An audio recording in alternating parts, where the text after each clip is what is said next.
طلباء کو مشکل الفاظ کے معنی بتائیے، سمجھائیے اور تختہ تحریر پر لکھیے۔ آپ کی آسانی کے لیے چند الفاظ اور ان کے معنی ذیل میں پیش کیے جا رہے ہیں۔ خوب، اچھی طرح۔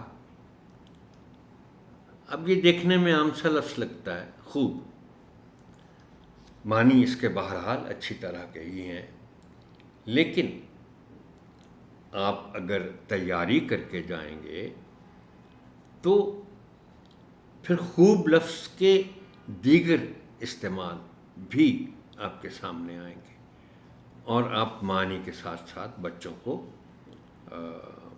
خوب کے دیگر معنی بھی بتائیں گے، یعنی لغوی کے ساتھ ساتھ ان کو مجازی معنی بھی بتائیں گے۔ اور آپ یہ بھی بتا سکتے ہیں ان کو کہ دیکھیے یہ لفظ خوب سے ایک اور لفظ خوبی بنا ہے۔ کیاری، پودوں کی چھوٹی جگہ۔ آپ موازنہ کر سکتے ہیں باغ کے ساتھ کہ کیاری ایک چھوٹی سی ہے، جیسے گھروں کے باہر چھوٹی چھوٹی کیاریاں لوگ بنا لیتے ہیں جن میں پھول وغیرہ پودے وہ لگا دیتے ہیں تاکہ سبزہ اچھا لگے۔ تو چھوٹی جگہ ہے اگر تو وہ کیاری ہے، اور اگر بڑی جگہ ہے تو وہ باغ بن جائے گا۔ خبر لینا، حال دیکھنا یا حال پوچھنا کسی کا۔ اب دیکھیے خبر لینا کہ ایک اور معنی بھی ہے۔ آپ کہتے ہیں نا کہ کسی کی شکایت اگر آپ کو موصول ہو اور آپ شکایت کرنے والے کو پھر کہتے ہیں کہ اچھا میں اس کی خبر لیتا ہوں۔ اب اس معنی میں جب آپ خبر لینے کی بات کرتے ہیں تو پھر آپ اس کا حال تو نہیں نہ پوچھتے، پھر تو شاید آپ اس کو جا کے ڈانٹتے ہیں کہ بھئی تم نے کیا کیا۔ تو یہ میں کہتا ہوں کہ آپ جب بچوں کو مختلف الفاظ کے معنی بتائیں تو پھر صرف ایک معنی پر اکتفا نہ کریں، ان کو دیگر معنی بھی بتائیں۔